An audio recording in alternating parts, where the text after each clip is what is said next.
zoo. Phil was in Houston yesterday, said it's a zoo. Brian, we'll see you in Houston. Have a good radio show. All right. Okay. Dr. Phil, big show tonight. Yeah. You were just telling us about it, and we had a million questions during the commercial, which I know our viewers do too. You know, this is, if you're a parent, this is chilling.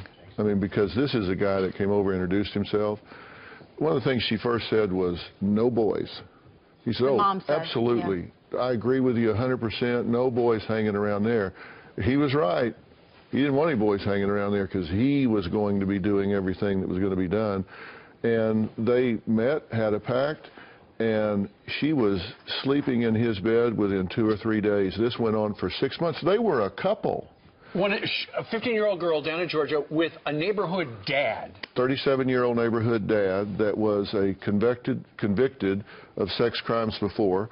He confided in her that he had been charged with a 15-year-old girl before, but said, I'm a victim here. She came on to me. Wow. So she was defending him, saying that she had come on to him. And he had another biological daughter and asked her if he had sexual relations with her. She says, yeah, I think so. Oh my gosh. I mean, so many things. But when you're 15 years old, and you're being told what you want to hear by someone you look up to, you believe anything. Did she fall in love with him in the process? She thought she did until they ran away. And then he had her panhandling and who knows what, and really began to scare her. She was really wanting to be found. Sure, there was an Amber Alert throughout the state of Georgia for her. They didn't know what the circumstances were, but the circumstances, you know the story behind the story, and that is he told her, the situation's getting hot. Literally, somebody's onto us. I'm going to kill myself, right? Emotional extortion says, you will be responsible for my death if you don't come with me right now. I'm going to kill myself. And he told her, we're going to go on the run until you're of age, and then we'll marry, and everything will be forgiven. What happened to his other biological daughter, the one that was friends with this young girl? Well, we think she's in the foster care system now, and did a biological mother come back into the system? Because she's a minor, that's all sealed, and we can't know. We assume she's in the foster care system. What happened to the mother? Who knows? He's been married before.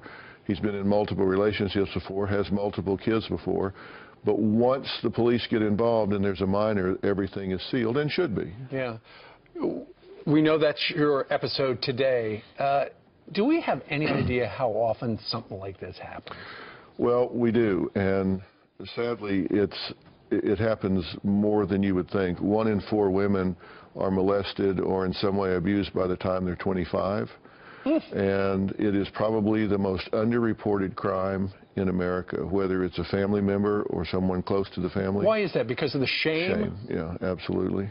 It's shame. Sometimes they don't even report it, and sometimes the parents don't believe it, and then when they do, they say, we don't want you to be marked in this way the rest of your life, so we're going to not prosecute, we're going to keep this under the table. Plus, how do you turn in a family member and destroy your family? How do we protect our children from being in situations like this? Well, here's the thing. Don't let them out of your sight. Well, the thing is, you got to ask yourself, what do you really know about who you're turning your children over to? And I'm talking about coaches, teachers, Sunday school teachers, the parents. What do you really know? You know their social mask. You know what they tell you. But do you do a deep dive? And in this day and time, come on, you could have put this guy's name into a search engine and in 15 seconds come up with multiple sex offenses, because we did. As soon as we found out the story, we put him in, bang. There it was. There he was. This mother was 30 seconds away from protecting her daughter and instead served her up on a platter. Did she show regret? Oh, my God. The mother is mortified. This is a caring, loving, well-intended mother. She just was naive. She got suckered, and she'll never forgive herself for it. How's the little girl doing now? Better.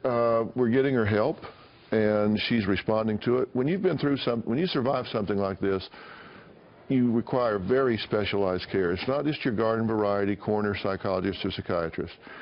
There are people vertically trained in this one area of working with survivors of rape, domestic violence, and sex crimes, it takes a special skill set, and those people are there, and they can really help. So you don't have to run a criminal background check. All you got to do is Google, and if you put somebody's name in there and something pops up, do something.